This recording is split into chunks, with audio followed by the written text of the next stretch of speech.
कालिया का वो सीन आपको याद है जिसमें अमिताभ के बड़े भाई कादर खान का हाथ मशीन में कट जाता है, खून बहता है और सिनेमा घर आंसुओं से भर जाता है। बाद में भी जिन लोगों ने टीवी पर उस फिल्म को देखा, वो सीन देखकर लोग बेचैन हो गए थे। लेकिन बड़ी हैरानी हो रही है हमें आपसे कहते हुए कि साल 2025 में संगारेड्डी में 40 मजदूर जिंदा जल गए और देश खामोश है। न टीवी पर हंगामा है, न सोशल मीडिया पर हैशटैग है, न कोई कैंडल मार्च हो रहा है, न कोई गुस्सा दिखा रहा है, न जात के झंडा बरदार सामने आ रहे हैं। और ये सब कुछ इसलिए क्योंकि मजदूरों की जिंदगी की इस देश में कोई कीमत नहीं। टीवी की नजर में कोई टीआरपी नहीं, सोशल मीडिया की नजर में कोई लाइक नहीं, नेताओं की नजर में कोई वोट नहीं। ये सवाल सिर्फ संगारेड्डी के 40 मजदूरों का नहीं है, बल्कि उस भारत का भी है जो दो हिस्सों में बटा हुआ है। एक भारत जो चमकता है और दूसरा भारत जो चुपके चुपके पिसता रहता है।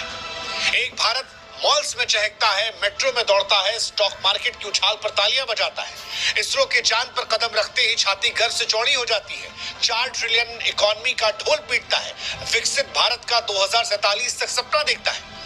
लेकिन दूसरा भारत वो फैक्ट्रियों में मशीनों के बीच फंसता है, खदानों में सांसें गवाता है, आग में जलता है और फिर खामोशी से दफन हो जाता है, मानो जैसे उसकी कोई अहमियत नहीं। 40 मजदूर साहब, 40 मजदूर मर गए और इस देश में किसी को कोई फर्क नहीं पड़ा।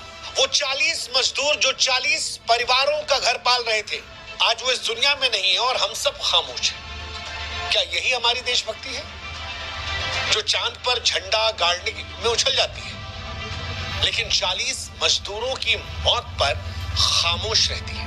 एक भारत में दो भारत की वो तस्वीर है जो परेशान करती है। सच कहें तो आप में से 95% या 99% लोगों को यह खबर तक नहीं पता। तेलंगाना के संगारेड्डी जिले में प्राइवेट केमिकल फैक्ट्री, नॉर्मल दिन था, मजदूर 12-14 घंटे की शिफ्ट कर रहे थे। एक भीषण धमाका होता है, स्प्रे ड्रायर मशीन, सालों से कहा जाता है सफाई नहीं हुई थी, प्रेशर से फट जाती है। 40 मजदूर जो शायद सुबह अपने बच्चों को स्कूल भेज कर आए होंगे, या शायद जो रात के खाने का इंतजार कर रहे थे, पलक झपकते राख हो जाते, तड़प तड़प कर मर गए, उनकी चीखें धुएं में घुल गई। लेकिन क्या हुआ इसके बाद? टीवी में शायद वो टिकर में चलकर खत्म हो गए। कोई हेलीकॉप्टर नहीं आया, कोई मंत्री नहीं आया, कोई सोशल मीडिया का झंडा बरदार उनके इलाकों में नहीं पहुंचा उनके लिए आवाज उठाने के लिए। और आप में से भी ज्यादातर लोग शायद ये वीडियो खोलते ही आगे बढ़ जाएंगे, यार छोड़ो मजदूरी तो है, मर गया तो क्या हुआ। कोई राष्ट्रीय शोक नहीं, 40 लोग मर गए जनाब। बस एक स्टेटमेंट आई कि जांच के आदेश दे दिए गए। मानो जैसे 40 जिंदगियां, 40 परिवार, 40 सपने सिर्फ एक सरकारी फाइल का हिस्सा थे। आप एक बार कल्पना करके देखिए, हम आपको ये कहते हैं, आप सोचिएगा कि अगर ये घटना किसी मॉल में हो गई, किसी एयरपोर्ट पर होती, किसी 5 स्टार होटल में होती, किसी मंत्री के दफ्तर में होती, आप तमाशा सोच के देखिए।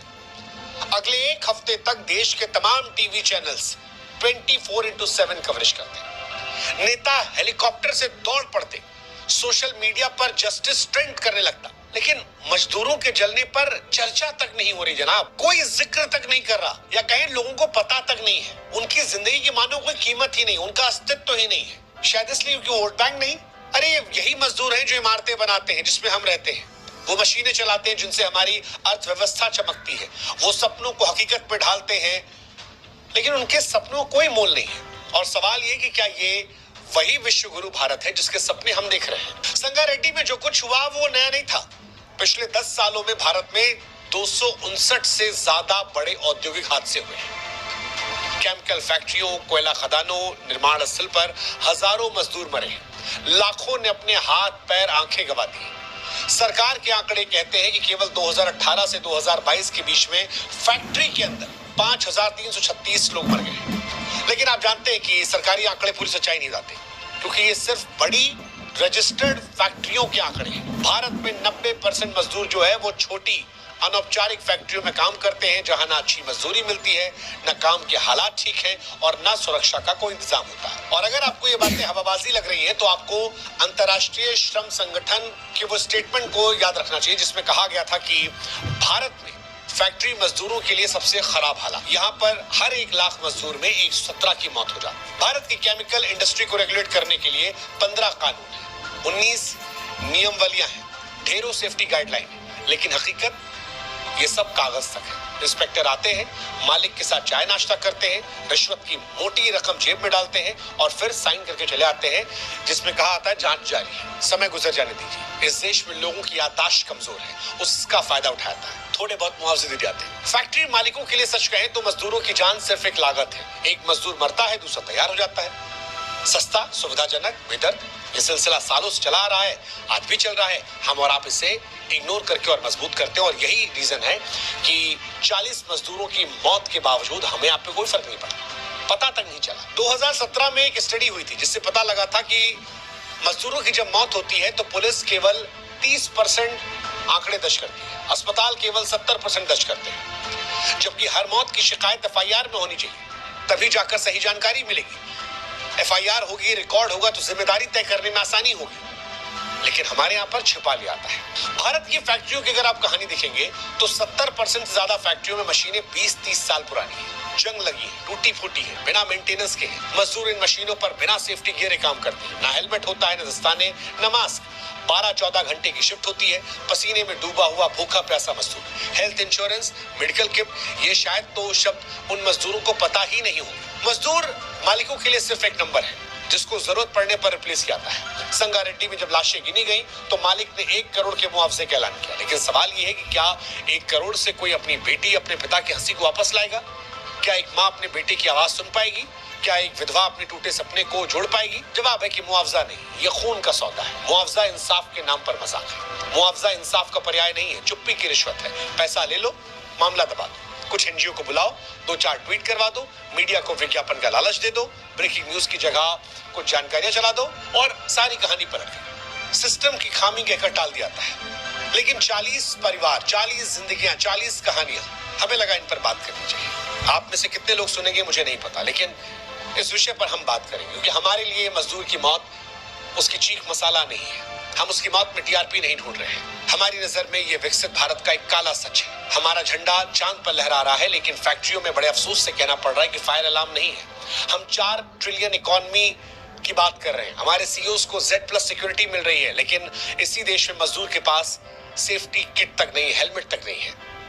हमें मजदूरों की आवाज सुनाई नहीं पड़ती जो इस देश की नींव है, क्योंकि उनकी आवाज स्टॉक मार्केट के ग्राफ में नहीं नजर आती। उनकी मौत GDP के आंकड़ों में गिनी नहीं जाती। वो बस एक लागत है जिसे मुआवजे से कवर कर दिया जाता है। संगारेड्डी के 40 मजदूरों को सच कहें तो मुआवजा नहीं, इंसाफ चाहिए। इंसाफ चाहिए। फैक्ट्री मालिकों पर सख्ती होनी चाहिए, हत्या का मुकदमा चलनी चाहिए, उनकी संपत्ति को जब्त होना चाहिए। भविष्य में सुनिश्चित करना चाहिए कि सेफ्टी ऑडिट किए जाएं। हर फैक्ट्री में नियमित पारदर्शी ऑडिट हो, रिश्वतखोरी बंद हो। मजदूर यूनियनों को अपनी ताकत उठानी चाहिए। मजदूरों के बच्चों को शिक्षा स्कॉलरशिप देनी चाहिए। श्रद्धांजलि फूलों से नहीं, सख्त कानून से दी जाती है। मजदूर की जान की कीमत सिर्फ रुपए पैसे से नहीं आकी आती। विश्व गुरु बनने का सपना तब तक पूरा नहीं होगा जब तक इस देश के अंतिम पंक्ति के व्यक्ति की हम जिंदगी की कीमत को नहीं समझेंगे। अगर रीढ़ ही टूट गई तो सुपर पावर सिर्फ एक खोखला नारा रह जाएगा। भारत को पहले अपने मजदूरों को इंसान का दर्जा देना होगा, उसकी जान की कीमत देनी होगी, उसके परिवारों को इंसाफ देना होगा। तब शायद सही मायने भारत विश्व गुरु बन पाएगा। तब शायद सही मायने में तिरंगे का सम्मान होगा। मजदूरों की मौत को न्यू नॉर्मल मत दीजिए।